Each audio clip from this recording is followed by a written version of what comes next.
in in reading the word of the Lord for this morning. Sabi po ng 2 Corinthians chapter 5 verse 17. Can we all read together? If you have your Bible, just read. And we also have here. So 2 Corinthians 5 verse 17. Therefore, if anyone is in Christ, he is a new creation. The old has gone, the new has come. Can you read it loudly with me? Amen? 2 Corinthians 5:17. The louder that you can. Therefore, if anyone is in Christ, he is a new creation. The old has gone, the new has come. Can you tell to your neighbor, the old has gone, the new has come. The new has come. Claim it in Jesus' name. Amen. Sabi mo sa katabi mo, iba ka na. Ibang-iba ka na. Iba ka na Amen. Hallelujah, Jesus. Hallelujah. Salamat sa pagbabago na bigay ng Panginoon. Sige po, shall we bow our head and let us pray. Hallelujah, Jesus. Lord, thank you for your message this morning, Panginoon. Truly, Father God, this message, Panginoon, na ipinrepare, Panginoon, for this morning, Lord God, ay patuloy naming nanamnamin, Panginoon. Hallelujah. Lord, I pray that you speak to your people in your very special way, Panginoon. Use me as an instrument, Panginoon. Use me as a vessel, Lord God. Less of me and more of you, Jesus. Hallelujah. That whenever I will speak, Lord God, not my weaknesses, but your strength be with me, Panginoon. Hallelujah. Thank you, Father God. More of you and less of me this morning, Panginoon. Lord, I pray that this message will be timely to everyone needs, Panginoon. And may this message, Lord God, will speak to your servants, Panginoon, this morning. To everyone here, Panginoon, who needs your message, dakilang Diyos. Salamat po, Panginoon. This is our prayer in Jesus' mighty name. Amen. But before you sit down, paubuli. Amen. Before you sit down, can you just look a person in your right side? Nahirapan na naman kayo kung nasan yung right and left. Dito po ang right. Ang mga babae sabi nila lagi kayong tama. Bakit hindi nyo alam yung right? Amen? What did you notice to them? Landing. Is there any changes? May nagbabago ba sa katabi mo? Sige, physical appearance.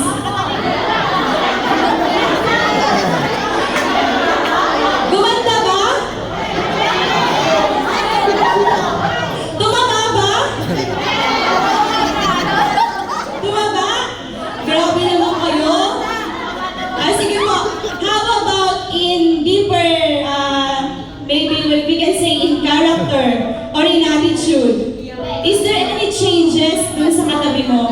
From the moment that you know her, from the moment that God introduced her to you, up to now, did you see some changes? Wala? Landing.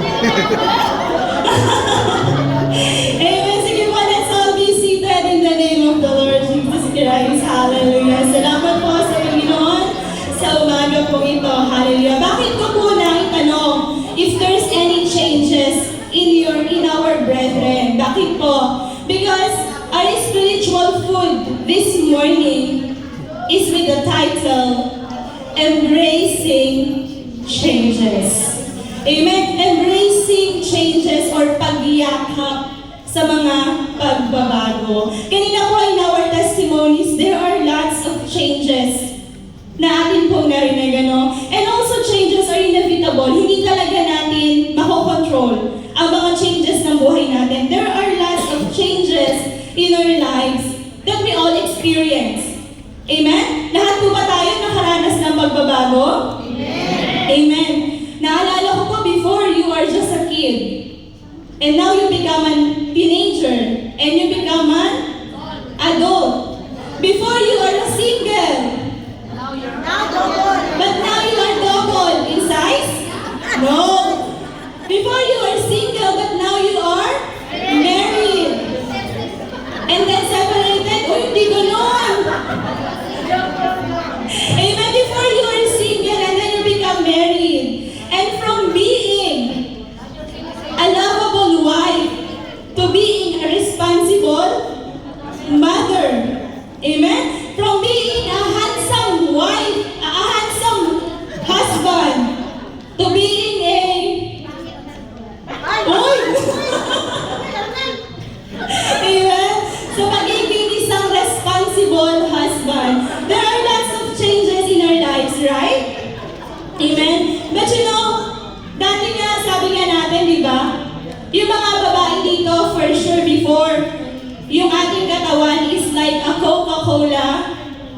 body. Ano daw po? 34?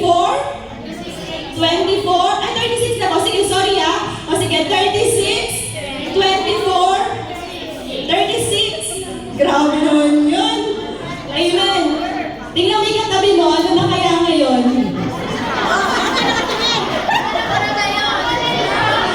You decide. I don't wanna talk anything about their shape, but there's changes, I believe. Amen. Hallelujah. But you know what, my dear brothers and sisters in Christ, the most important changes that we can gain in our life is the changes when we receive Jesus Christ as our Lord and Savior. Amen. There's nothing can compare to that feeling. There's nothing can compare to the changes. You know why? I believe that when you receive Jesus Christ, you've changed. Amen?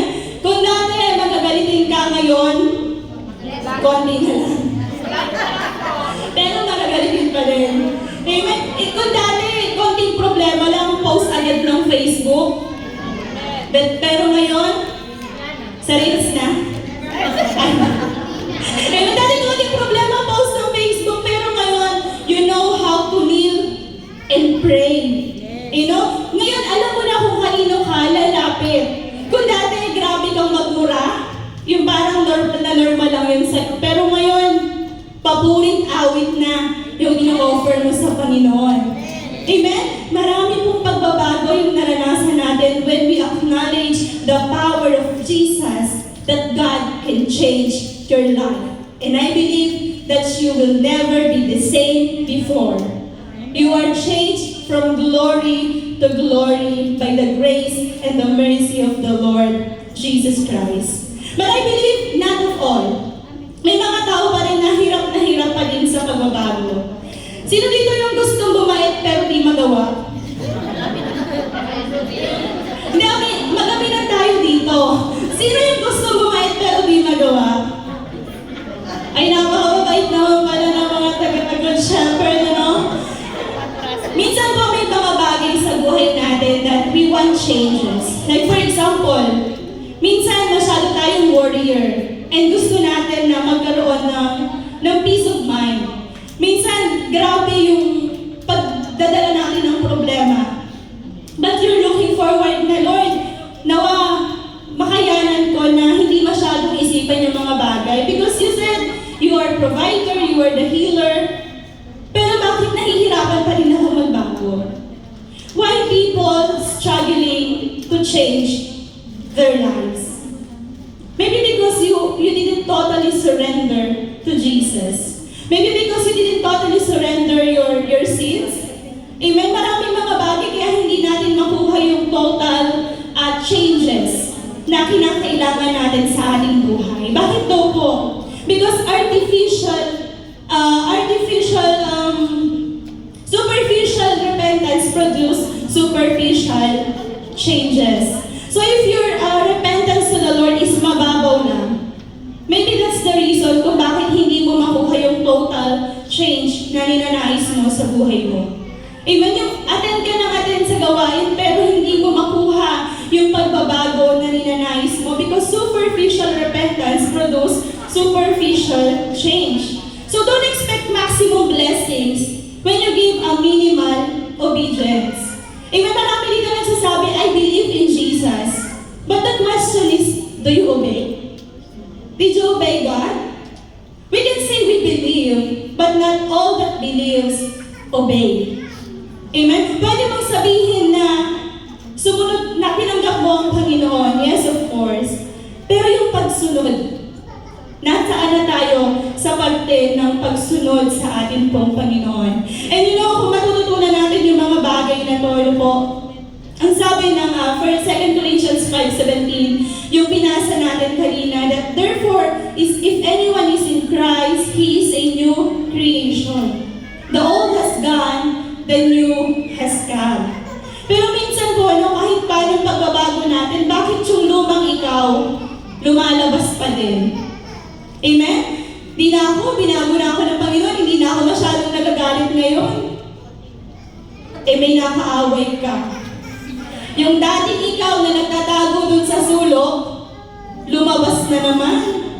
Yung dating salita na hindi mo labas mo na naman. Amen? We have to remind ourselves that when we receive Jesus, kailangan full surrender. Ibigay na natin lahat kasi we are already here. We are already serving the Lord, so don't waste your time. Amen? Hindi po pwedeng tayo Kristiyano 50-50. Yung kalahating paa mo nasa mundo, yung kalahating paa mo na kay Kristo. We can't do that. If you are in the presence of the Lord, then be here. Amen? Do everything na magagawa mo para sa pagsunod sa ating Panginoon. Kasi when you will divide yourself, mahihirapan po tayo. Amen? We cannot serve two masters.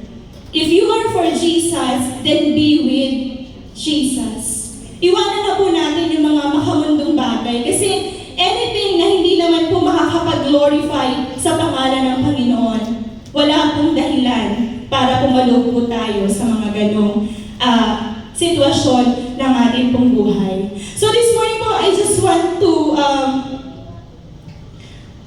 i-share po sa inyo the importance of changes. Kasi it's very hard for us to change when we don't know the importance of changes. So these are the importance of changes so we can embrace our changes in our lives. Because maybe, not of all, hindi lahat sa atin is nadadalian sa pagbabago. May mga tao po kasi na they're really hard to adjust in a situation.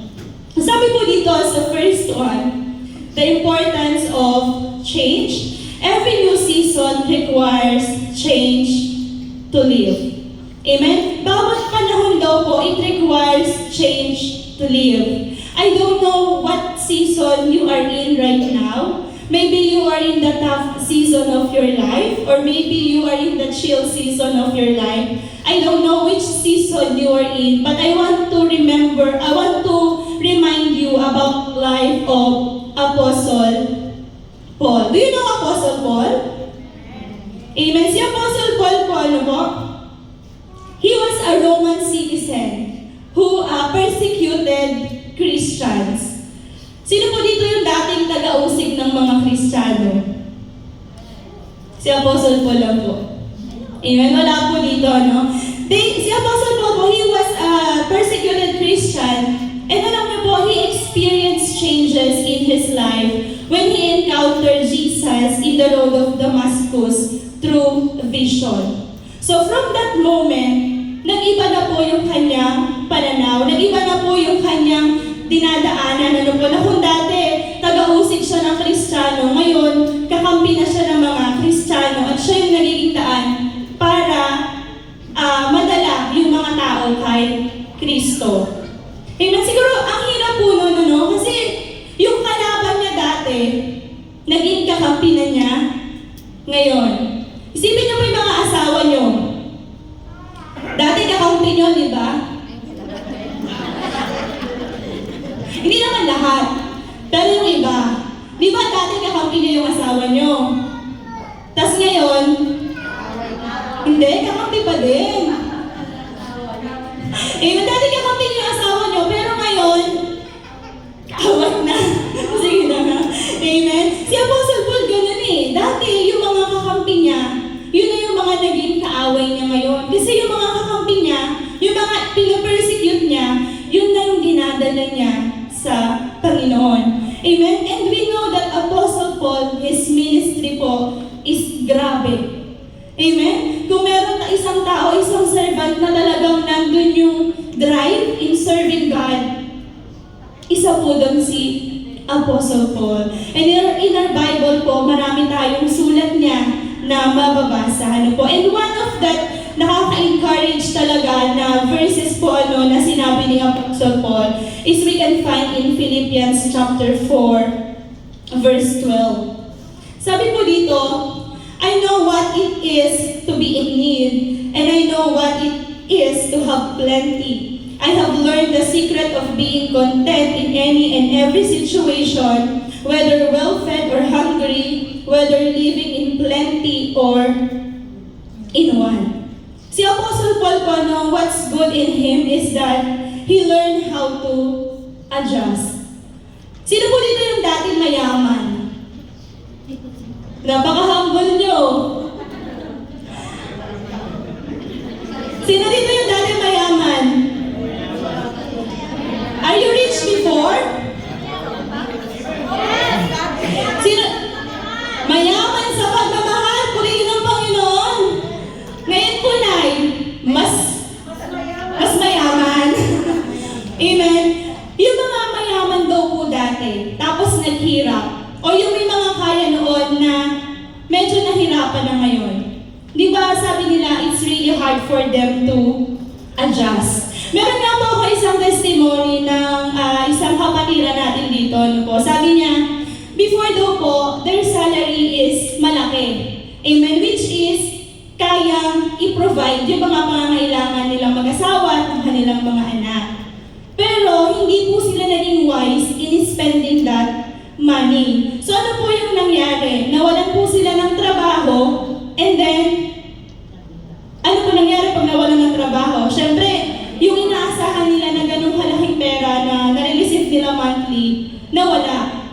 Amen? Nawalan po sila ng trabaho, and you know, ngayon po, meron na silang trabaho.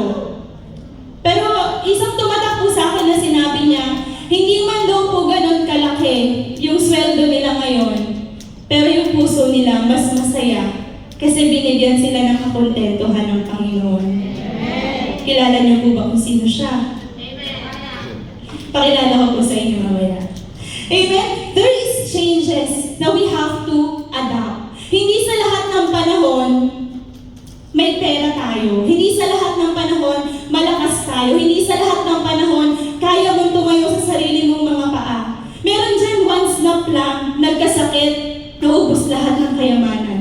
Amen? Meron naman dyan once na plan, biglang asenso ng buhay.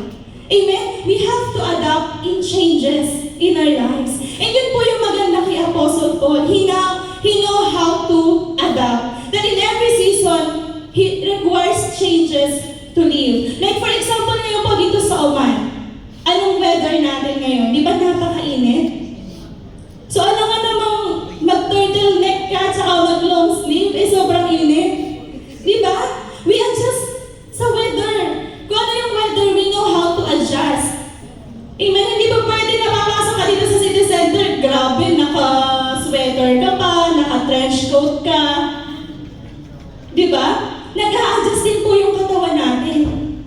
And ganoon din po si Apostle Paul. He learned how to adjust and how to adapt. And ano po yung ginawa niya? Kasi we saw the changes in his life. That from the darkness, God called him into His marvelous light. And nakita po natin na si Apostle Paul talagang nagtrabaho siya. When he received changes, hindi siya nagreklamo. And he established new rhythm. Di ba po? Halimbawa sa trabaho mo, nabago yung position mo, di ba you will establish new rhythm? Hindi ba pwede na parang nabago yung buhay mo, iiyak ka na lang. Nabago yung buhay mo, parang ayoko nang magpatuloy. Amen? When changes comes into your life, you have to adjust and you have to adapt. Amen? Si Apostle Paul po, he connect with new people. Siyempre po, kailangan makakunik ka din sa mga ibang tao dun sa bagong pagbabago na mayroon ka. When you receive Jesus Christ, I believe most of you change the circle of friends. Tama po ba? Kung dati yung mga friends mo, lagi ka lang kung saan-saan kayo nagpunta. Pero I believe when you receive Jesus, your circle of friends now is different. Tama po? Kasi kung sino yung mga kasama natin, kung sino yung mga kaibigan natin, ganun din po yung magiging buhay natin eh. So, our circle of friends is very, very important. Amen? It helps us to grow. Naalala niyo po yung parable na napagaling siya dahil sa tulong ng kanyang mga kaibigan. And when our life change, mahalaga din po that we can adapt, we can establish new rhythm, and we can connect with the people, especially people in the church. Kasi kapag tayo po nanghina, hindi naman po tayo matutulungan ng iba. But most probably, ang tutulong po sa atin is yung mga kapatid natin sa pananampalataya. Amen? So sabi po dito, every new season requires change to live. So if you are in that season, in your tough season right now, don't lose hope. Amen? Time will come that your season will change. Sabi nga po that your present situation will not be your final destination. We always have that faith in our heart that believe in Jesus Christ that every time na may pagbabago tayong kailangan gawin, we must ask God first because He is the one who can change our lives. Amen? With our own strength, hindi po talaga natin kakayanin. Kahit gaano ka pa kagaling, hindi mo kakayanin. It will always be with the guidance and glory and grace of the Lord Jesus Christ. The number 2 po, in importance of changes is consistent changes give us momentum for advancement. Yung pagbabago sa buhay mo, nagbigay sa'yo ng advancement. Sino po dito yung mga promoted? Wala din, ano? Yung mga na-promote ng trabaho, di ba? When you embrace the changes, it's hard, no? Yung ma-promote ka kasi you will be in different era or you will be in different place. Pero alam niyo po, sometimes, God uses changes for your self-advancement. Amen? Kaya kung minsan ito babaguhin ng Panginoon yung sitwasyon mo, it's for your advancement. Amen? Kasi kung halimbawa nasa isang company ka and you will stay at that position, walang improvement. Amen? But the Lord called us, sabi ng Panginoon, you are the head and not the tail. We are called for greatness. Amen? Kaya huwag po tayong mawala ng pag-asa. Let's always look forward for changes. Yung changes po na makapagpapabuti sa ating pong buhay. And sabi po dito sa Genesis chapter 50, verse 20, kilala po natin ang may sabi ng verse na ito. Siya po is si Joseph. Amen? Si Joseph, the dreamer, ano po? Si Joseph po, he is the favorite son of Jacob. Meron po ba ditong favorite son or favorite daughter? Sige po, yung favorite pagalitan ng amo. Kayo po? Lahat na, para pag pinagalitan yung isa, papagalitan ng lahat. Si Joseph po is a favorite son of Jacob. But alam niyo po kung ano po yung nangyari kay Joseph? Dahil favorite po siya, yung mga kapatid na ay nainggit sa kanya. Tignan mo kayo katabi mo kung medyo inggitero ba? Hindi naman, ano? Amen. Si Joseph po yung mga kapatid niya po is nainggit sa kanya. Mga magulang at mga kapatid, ito po yung wag na wag natin hahayaang makapasok sa puso natin. Yung inggit. Amen. Kasi alam niyo po, kapag nagkaroon po kayo ng inggit, the way you treat others, it will be different from the way you treated them before. Kapag nakasukan po ng inggit yung puso nyo, mahihirapan na kayong magustuhan yung tao na yun. And that's what happened to Joseph. Nainggit po sa kanya yung kanyang mga kapatid and they sold Joseph into slavery. Pero dahil gwapo po si Joseph, nagustuhan po siya nung asawa ni Potiphar. Taas nga po yung kamay ng mga gwapo dyan. Sige na, huwag na kayo mahiya. Ay, wow, Arvin ha? Taas na taas yan ha? Amen. But you know, the life of Joseph, hindi po doon natapos. Yes, he encountered lots of changes in his life. Ibiruin mo, he is the favorite son. And then, in one snap, bigla siyang naging alipin. Ibinenta siya. And then, alam niyo po, because God, nandun siya kay Joseph, nagkaroon po ng panaginip yung Pharaoh. At yun po yung naging daan. So, Joseph can be governor of Egypt. Amen? Kasi nalaman niya kung paano ipaliwanag yung pong panaginip po ng Pharaoh.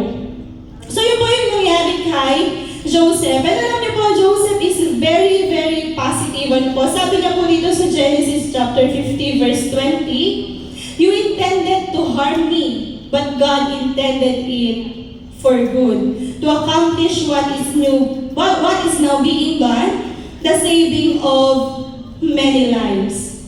Amen? Minsan po sa buhay natin, may mga tao po na they intended to harm us. Hindi po yung mawawala ano po. But dito po si Joseph, kahit ganun po yung naging sitwasyon niya, napaka-positive po niya na sabi niya, it is for good to accomplish what is now being done, the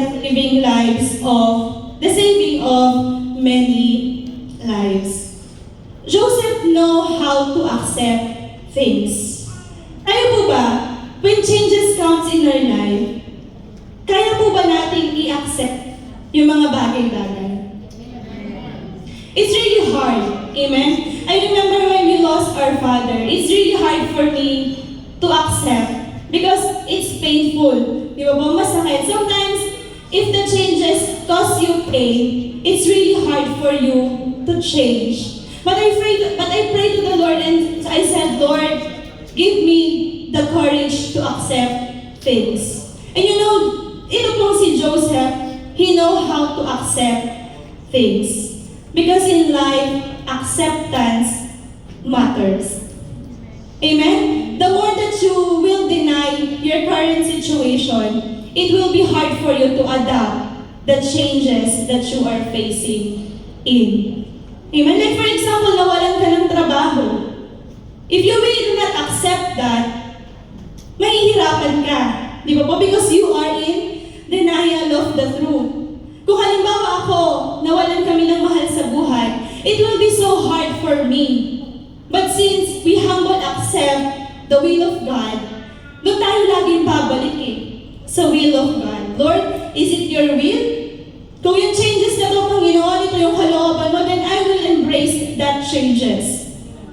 Kung yung changes na ito, Panginoon, ito yung mapapalakas sa akin, then I will embrace that changes. Lord, kung yung changes na ito yung mabibigay sa akin ng buhay, then I will embrace that changes.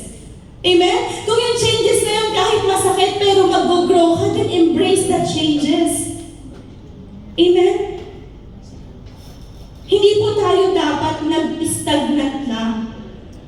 We are called to greatness. Kailangan meron tayong pagle-level up.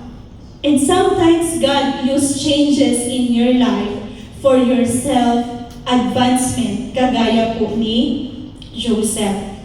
Focus on what he can gain than what he lost. Sometimes our changes, iniisip natin, ano ba yung nawala sa akin? Then so iisipin natin kung ano yung magigain natin. My husband lost his job ngayon po, and we are still looking for the job that's makukuha niya. But nararamdaman ko na malungkot siya, and I told him, huwag kang malungkot. Amen? Because sabi nga po nila, if some doors are closed, ano ba yun? There will be windows open. Ayan, so hindi po sabi ko sa kanya, huwag kang malungkot. Kasi iniisip niya, syempre, doon sa trabaho niya, komportable na siya, okay naman yung salary niya, okay naman yung sitwasyon niya. But I believe kasi in my heart na, yun nga po, na kapag may mga bagay na nagsasara, the Lord will open new opportunity. And hindi po tayo dapat malungkot if something happened na ganun po sa buhay natin. Because that changes, God can lead you into your self-advancement.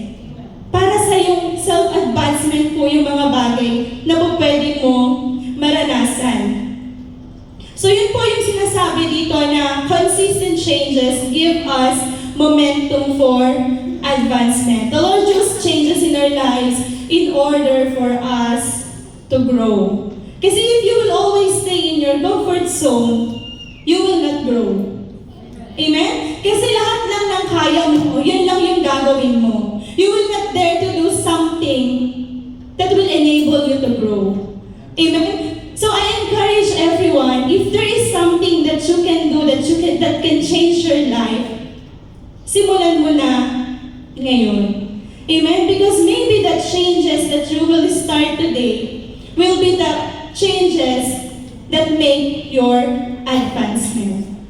And then number 3 po, the fear of change can lead us to loss. May mga tao po kasi na natatakot sa pagbabago. Amen? Natatakot sila na makaranas ng pagbabago sa kanilang mga buhay. And sabi po ng Deuteronomy chapter 31 verse 8, "The Lord Himself goes before you and will be with you. He will never leave you nor forsake you. Do not be afraid. Do not be discouraged." And I was amazed this morning because when we start, Sister Catherine already vlogged and already remind us with this verse. We didn't talk. Me and Sister Catherine, we didn't talk. And also when the testimony, sabi ko, Lord, really your message, what some changes. Amen? Kasi in the testimony, sabi ko, it's all change. Kung paano binanggo ng Panginoon yung buhay ng ating pong mga kapatid. And also the message is about embracing changes. So, I was amazed how the Lord make that things na magkakatugma, magkakakonek. And that's the power of God. Amen? That's the power of God. Sabi mo dito, do not fear changes because if the fear of change can lead us to loss. And sabi nga po dito ni Joshua sa Deuteronomy chapter 31 verse 8, kung ang pagbabago po ay mula sa Panginoon, the Lord Himself will go before you. Kung ang pagbabago po na pinag-uusapan natin is from the Lord.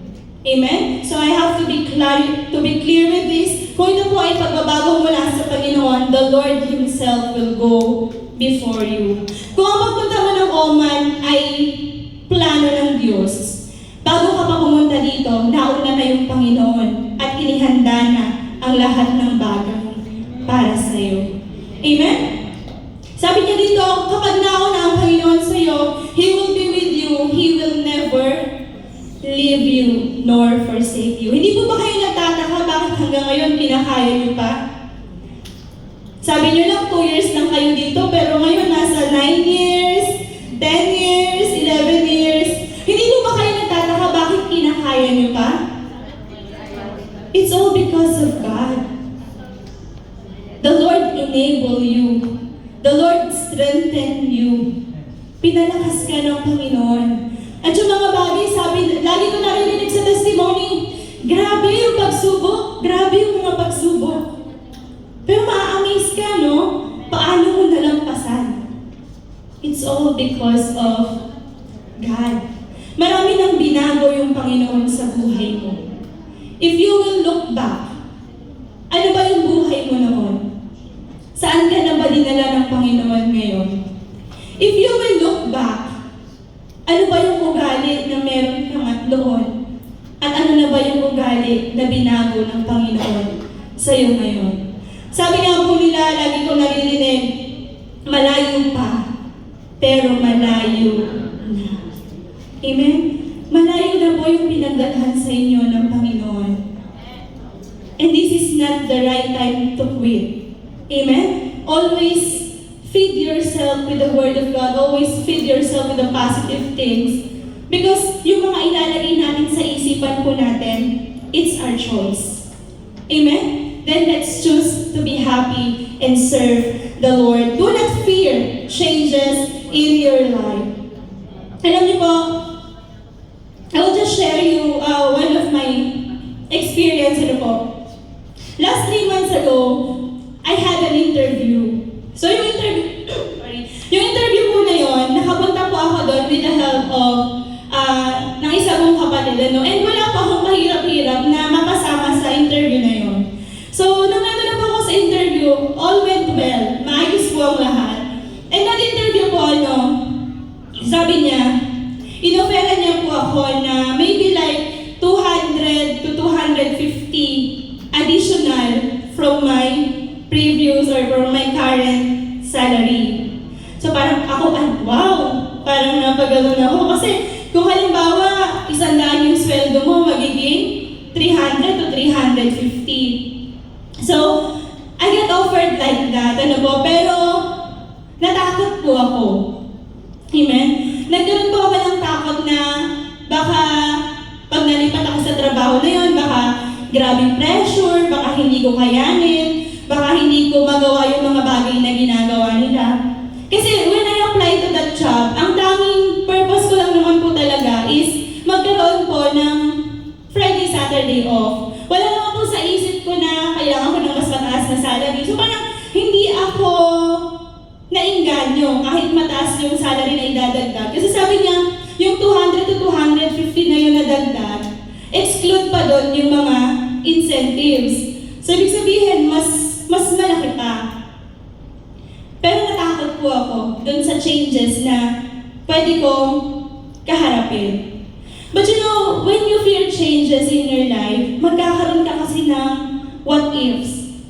And you know, after I declined that job, siguro po after mga week, nagkaroon po ako ng regret.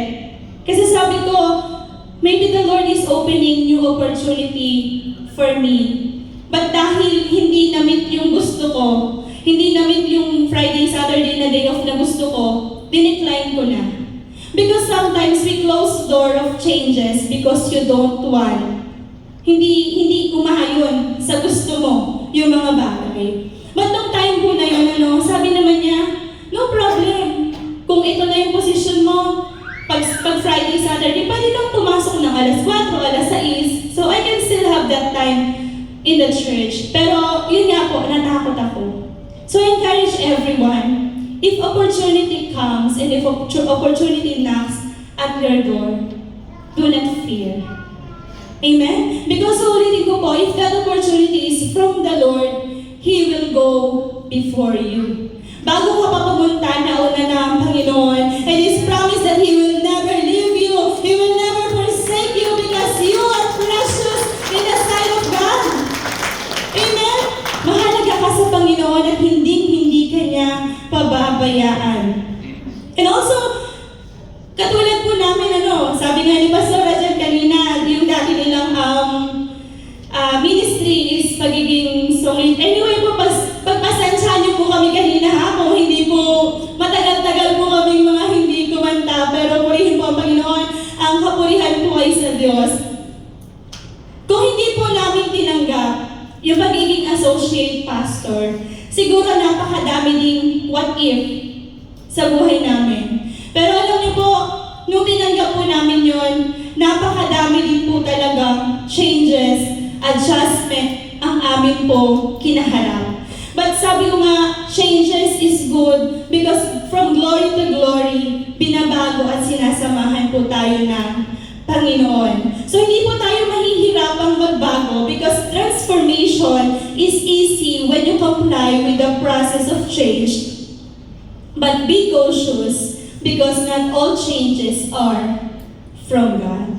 Hindi po tayo dapat matakot sa mga pagbabago kasi kung yun naman po yung magta-transform sa atin, kung paano po tayo binabago ng Panginoon, pero maging mapagbantay din po tayo. Because not all changes